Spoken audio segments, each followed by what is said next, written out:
இது ஒரு 1000 வருஷத்து கோயில். இது வந்து இந்த நிலம்லாம் வந்து டோனர்கள் கொடுத்தது. இது வந்து ஒரு 2 ஏக்கரா இது. இதுக்கு பர்மிஷன் வாங்குறதுக்கே 1.5 வருஷம் ஆச்சு. இது டோனருங்க தான் செய்கிறாங்க. அதாவது வந்து கவர்மெண்ட் ஃபண்டில் செய்யல, டோனருங்க செய்கிறாங்க. டோனருங்க மொத்தமாக காசு எவ்வளோ 6 கோடியோ 7 கோடியோ அந்த டோனருங்க தான் செய்கிறாங்க. இதுக்கு யார் யார் நன்கொடை அளிக்கணும்னு நினைக்கிறாங்களோ கீழே ஒரு நம்பர் இருக்கும், அதுக்கு நன்கொடை கொடுக்கலாம். அதே மாதிரி மெயின் ரோட்டில் எதிர்பக்கம் ஒரு 5 ஏக்கரா இருக்குது. அது வந்து பார்க்கிங்காக பண்ணிக்கலாம்.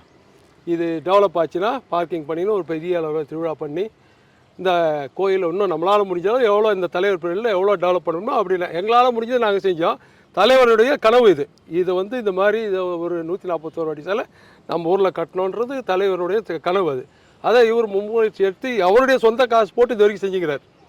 இன்னமும் காசு யாரும் கொடுக்கல, அவருடைய சொந்த ஓன் காசு தான் இப்போ பண்ணுறது. மேற்கொண்டு டோனருங்க கொடுத்தா, எங்களை மாதிரி ஆளுங்க கொடுத்தா தான் மேற்கொண்டு வேலைக்கு